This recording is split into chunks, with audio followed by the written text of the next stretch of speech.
Assalamu alaikum rahmatullohi va barakatuh. Hey Qozog'istonda tonauvchilar, жағдайларың қалай? Dubayda 97 үйлерің өртеніп кетіпті ғой.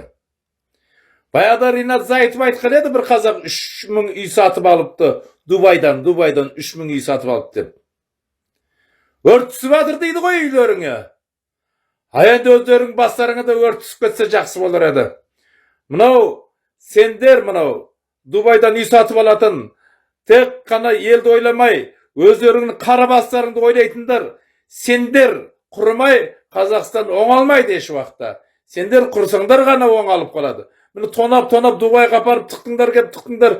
Дубайдан ана бұрышынан да, мына бұрышынан да үй албатсыңдар. Не қылды енді? Аэропортта бәрін бомбить етіп тастады. Күлін көк көшірді.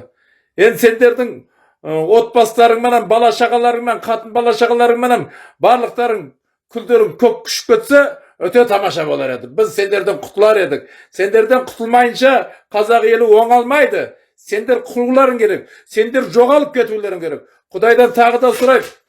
Үйлерің енді күлі көк күшіп атқан болса, өздеріңнің енді күлдерің көк күшсін деп, Құдайдан иншалла күндіз-түні сұраймын, Құдай қаласа. Күлдерің көк күшсін.